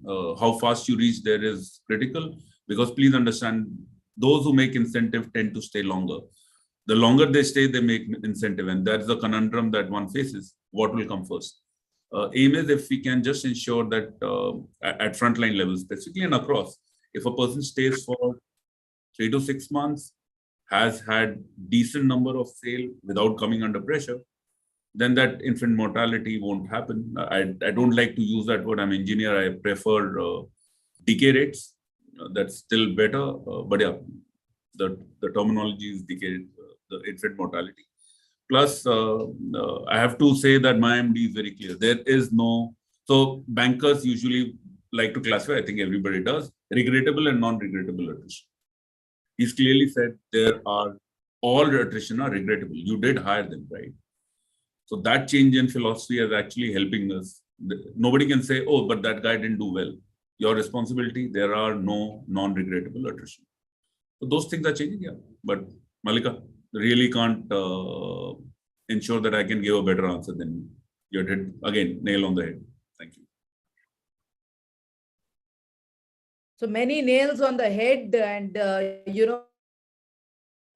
so thank you, Harsh and Mallika, for all of this. I think the audience is enjoying. We've been able to hold more than 60 plus. Actually, we had 70 plus people when the question answer session started. A few dropped off, but I think the important piece is that the next question is to Ganesh. How do you drive the concept of performance in a retail outlet staff, especially which is not owned by the company, but is more franchisee driven, to give seamless performance and non-attrition? Ganesh, are you there? Yeah. Yeah, because I am losing in between, so I don't know whether you got the question right, but... Can you just repeat it once? So how do you drive the concept of performance among retail outlet staff on, because of my past background, I can say DOCO, COCO and all of that you have, right? So how do you do it in your franchisee outlet? It To is a ensure- challenge. It Yeah, is no, very interesting. Very interesting question. it is a challenge. It is not an easy job at all. And I don't think we have succeeded in reducing attrition at our retail outlet level because there are many factors which are beyond our control. For example, the salary is given by the dealer. But what we are trying to do is to increase the only way in life, I think, for anything to succeed is increase your engagement. Simple principles, simple mantras. So we are now trying to find how do I increase my engagement with these guys. That was how we came up with the servo dose scheme. Like whenever he does some sales in lubes, instead of paying money to the dealer, I will pay money to my customer attendant directly, who's a petrol pump boy. And now we are thinking about coming with a scheme whereby I know how much each customer, I think Murali or Ravi have been talking to me on that. Murali, you may recall that. I want to see how much each customer attendant is performing.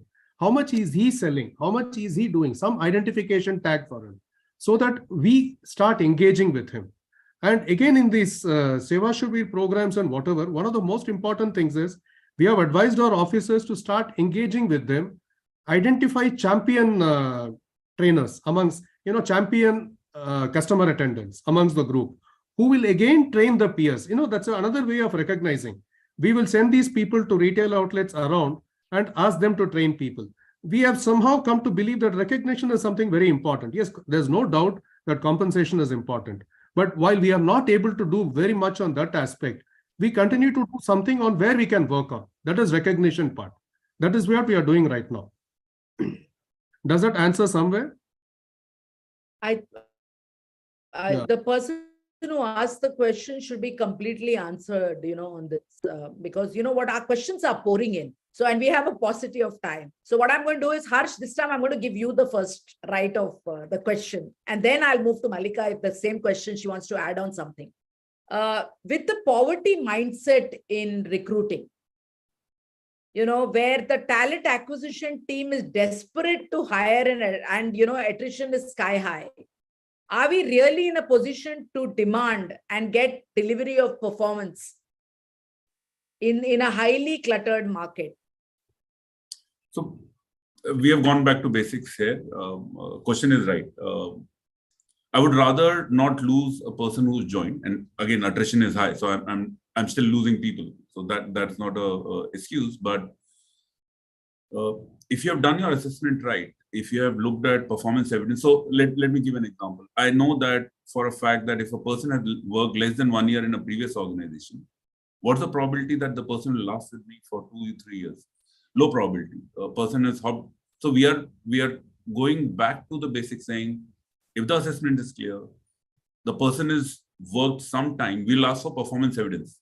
In interviews, usually people say how great a performer they are.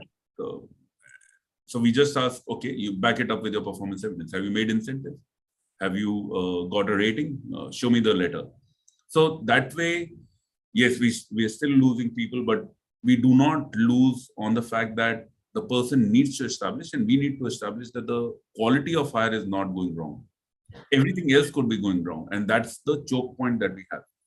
If I don't control the choke point, I will get a lot of people, and talent acquisition will say that I've met my target. Attrition is also my target. So it'll come back to bite me at a later date. But yeah, the tough part is, would certain quality get degraded over a period of time? The answer is yes.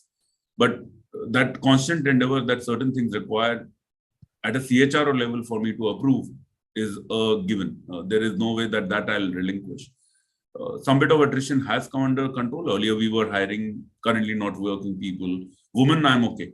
Men currently not working, and I'm going to sound bad, but if men are currently not working, I'll ask the question, why weren't you working? What stopped you? And usually you have your checks. I do my civil check. I do my Pantans. DGV is over and above that to just ensure that I do not hire somebody whom I can't guarantee to business, that the quality checks have been done. If they come back with the fact that this is one more quality check you should do, I will do it. Talent acquisition in itself is not the end of it. I need the employee to survive the organization too. I hope I've answered that question. You have answered, Harsh, because I think each of you comes from different environments, so our environment also, constructs the answer. what is good is that, the honesty with which you're being able to present the facts. I think that's what the audience should appreciate at this point of time. Because you're also, everybody's learning, right? Performance, measurements, etc. You're on the learning curve. As Malika and you already articulated, so does Ganesh have to say. So I think it's a fair thing for the audience to accept that everybody is learning, it's a journey. So, Harsh, I'm sure you said what they wanted to hear. So thank you. But the questions, like I said, are pouring in, and we have a scarcity of time. So I'm going to move quickly to Ganesh, and, Malika, I'll come back to you for another question. But for now, Ganesh, just tell us, is there a tell the audience, because somebody's asked this question, is there a correlation that you have seen because of your long trajectory with one organization on the hiring practices and performance on the job? Have you seen some correlation there? And if yes, can you articulate it? See, basically, let me just complete my answer to the earlier question. I'm sorry for this 1 second, because an important thing I missed. It's an important for everybody. Sure. I think, as I said, engagement, the one thing we are talking about, giving training directly from the company. We are not leaving it to the dealers or distributors to give training to their employees. We have started initiating steps now. I think that's a very, very important answer to the question by the earlier speaker. I'm sorry I missed it earlier. Now also that is by training all the customer attendants, all the delivery boys. This sort of step we have never taken earlier, the way we are doing it today. So that is a very conscious step to, then when the customer attendant or delivery boy feels competent, he feels happy dealing with the customer. He's not hiding away. Earlier he will hide away, he will run away because he doesn't know to respond to the customer. And as any human being, we don't like to be ashamed, by not knowing the answer. Today we are trying to keep him equipped with the answers which the customer may ask, whether I should put extra mile or whether I should use this extra premium or why should I use this lube.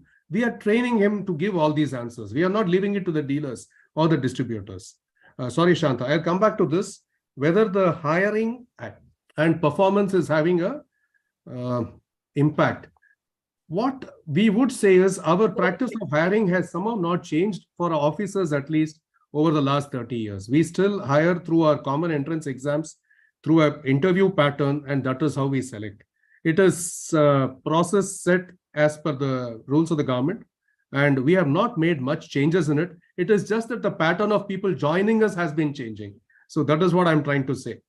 So I don't think there is any convincing response or answer to this, because there is not much I am doing proactively to change the terms of hiring or the pattern of hiring.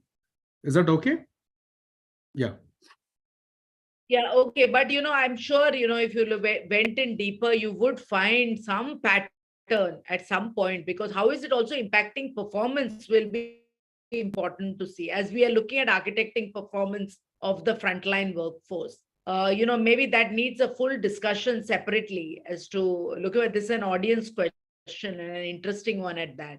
So the question to Malika is there a correlation between induction training and performance on the job? Have you seen any correlation? Because, there are specific questions being asked on induction, hiring, they're very specific from the audience. So if you can throw some light, Malika. My internet is so unstable, I don't blame them. Hello? You can hear? Yeah, we got the I question. think I've lost Malik. But I don't know where the rest of. Malika, you're on mute. You're on mute now. Malika, you're on mute. She is speaking. She is on mute. Yeah. No, can you hear me? Yeah, now we can hear you. Now I can hear you. Yeah. Yeah. So what I really don't have statistic to say that induction really leads to, and I find it difficult because induction really gives the induction we run. One, we have standardized it over the last year, where every month, the first 5 days, we have an induction for the people who have joined in the previous month. So somebody has joined up till, say, the 4th of that month will be part of the induction. All leadership come and give overview. So it's all very standardized. Involvement of the senior leadership is there, but that gives a flavor of the organization. I wouldn't say it will take you any more than, letting you know where you have come, seeing the faces of the leaders rather than some org structure on your website. So that interaction we have ensured that happens.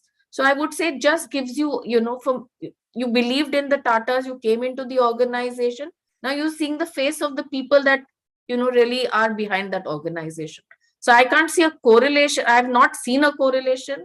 There's no studies that we have run, but we just see that as a good factor that people know, because otherwise a lot of people won't know any one of us sitting right, in the location. So they'll only know me probably because I signed their appointment letters, but otherwise it would never have had a face. So we ensure that this happens so they know who the people are. They can reach out to us. That kind of a session gives them a face to the names in the organization, and they're not completely disconnected from the organization. But that's about what I have seen.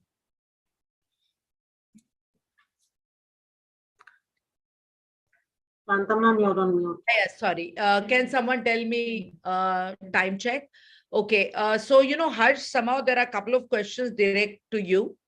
Either they are from your own employees or, people who know you from your past life.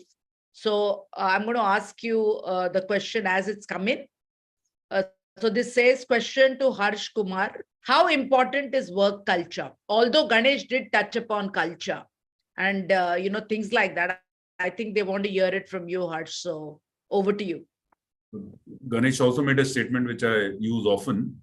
Culture has strategy for breakfast, when that's true. How important it's the core of our very being of an organization. So I'll go a bit into theory. Organization by itself means multiple people coming together to achieve common goals. Without that work culture, there is no way that we can ever be successful. If the question is as simple as is it important? It's the most important thing when you're wanting to bring about a change or even do business. You're known for the culture that you have built, and nothing else beyond that matters. Your strategy will fit in, your vision will fit in, provided your culture is strong. And the answer is simple. I'm keeping it short. Yes, it's very important, if that was the question in itself. There's another question. I can ask this to anybody, but it has been addressed to Harsh for whatever reason again. Harsh, it says, if an employee has overperformed in a particular month, do you raise the bar or keep the target same, considering monthly targets? Do you think if you raise the bar, then due to overpressure, they may leave?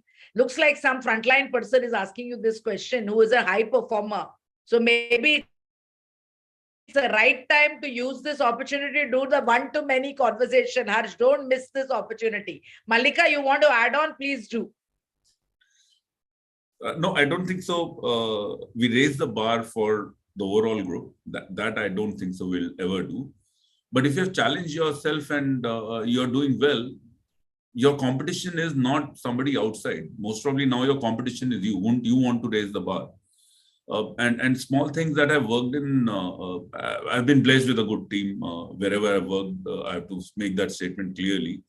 There was a time that we measured something called adequacy. Do you have the correct team in place at every branch? And again,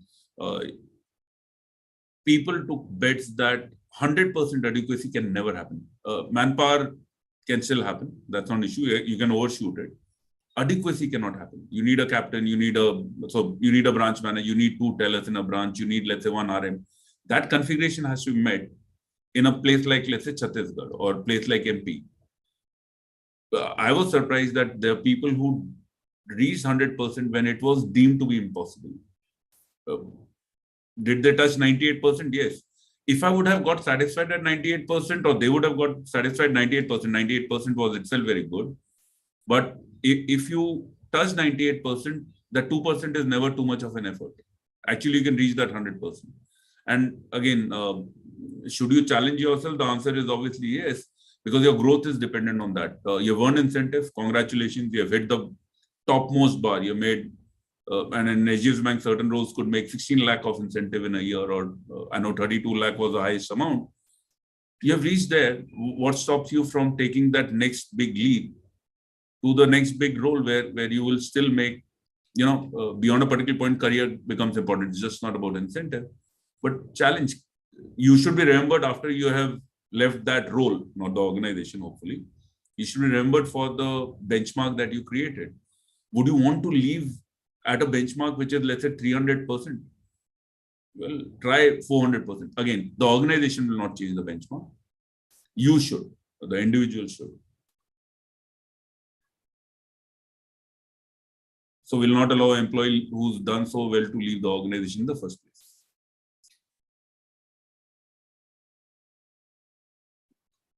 Yeah, Okay. Thank you, Harsh. And, you've used this opportunity to do your one-to-many town hall as well. So I think it was a well strategically done response to a question. What I would like to do is, of course, I'm being prompted that we are running out of time and therefore, we need to look at, closing the event. What I've understood from after this whole conversation, I think the audience was pretty much engaged and we had good perspectives from different parts of industry. The only real difference between one organization and the other organization is performance. That's all that Peter Drucker told us. And I think nothing has changed. So when you said, Mallika, that it's not going to happen in 6 months, and Harsh, echoed it, I'm sure, yes, nothing happens in 6 months because Peter Drucker wrote his books when we were studying. And I don't want to disclose when, because they'll all know my age. And I have no intentions of anyone knowing my age in public domain for now. The other thing is that people with pride in performance hold themselves accountable for higher standards of performance. And I think there is a huge element of pride that IOCL enjoys, so does CSB, and of course the Tata Group and the TMI Group, which came out at every angle and every point of conversation. So kudos to the panelists who made this so engaging. And thank you for this opportunity for me to moderate, because without your engagement, I would not have probably been as passionate to be a part of this process. So thank you everyone for the lovely time this evening. And thank you, Murli, for having opened it so well that it became easier for me to moderate. Actually, when you list a lot of questions and decide you're going to ask all of them, and then you get so engaged in the conversation that you actually lead on with questions. So that's one big learning from my peers that I have learned today. So when we look at what Murli has to present in the days to come, will be digital peer learning. I think this is the first step for me, Murli, and role modeling. I think these are some of the things that we will learn as we go along, and we will look forward to the TMI group to also show us, and how can we be the architects of performance of the frontline workforce to ensure that infant attrition, which is today as high as 50% or 80%, will actually drop to numbers which are manageable, and the journey will be exciting for all of us. We will learn on the go. And thank you, Ganesh, for giving us perspectives of all your retail outlet and a different industry. We learned a lot today, at least I did. So thank you for this opportunity. And now I'm going to hand it back to Peter, who is the MC of the evening, to take it forward from here. So over to you, Peter. Thank you so much, Shanta and the panelists. My takeaways are from Mr. Raj Ganeshan. Seva Shore is a simple but brilliantly executed program for performance acceleration. And in PSUs, recognition and not the financial incentives drive performance. From Mallika, I learned that every manager is an HR manager. Okay, that's a wonderful way to spread a great idea across the team and builds true empowerment. And from Harsh, along with the EWS, I also learned that, again, echoing the same thing, that managers become very, very critical in enabling performance and retaining talent. I want to thank you all. It's been a wonderful session. All of us were engrossed and heard all your points very well. I want to thank the entire audience. Just to update you all that we had about 250 plus audience on the YouTube live channel. We just brought in only a select few onto the Zoom platform. The rest of them are there. Those of you, I request you, if you can click that link on your chat window and share your feedback. It will help us to fine tune what we do and how we do at our end in terms of running such events. Also want to thank Peter, I want to say something. Peter, I want to say something before you close. Yeah, TMD. Yeah. Can I say something, Peter? Yes, TMD.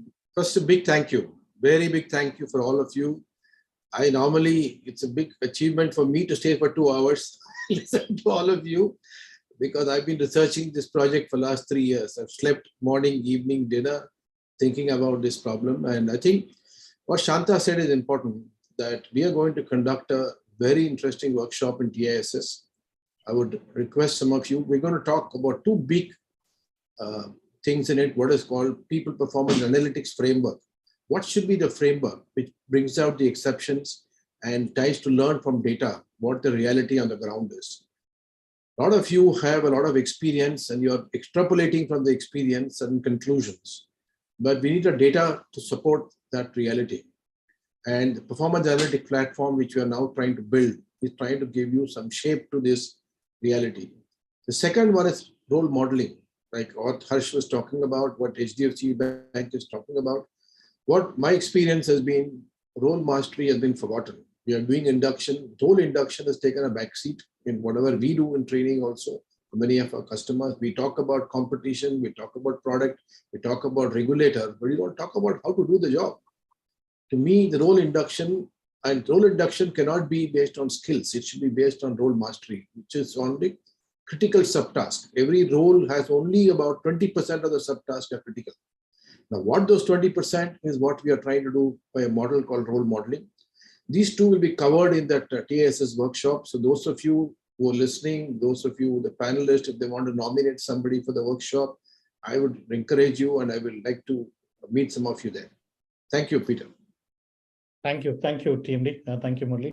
Once again, thank you, the distinguished panel, all the audience. Thank you for taking your time on a Friday, just evening, where all of us would want to go home and, wind down.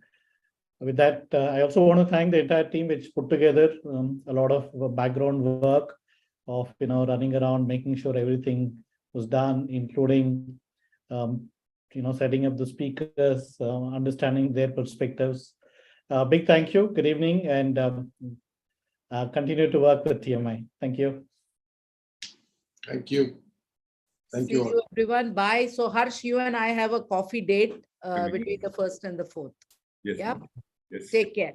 Bye-bye. Thank you all. Bye. Thank Bye. you. Bye, Nice to- Malika. Bye, Ganesh. Pleasure meeting all of you. Bye-bye. Thank you. Bye. Bye.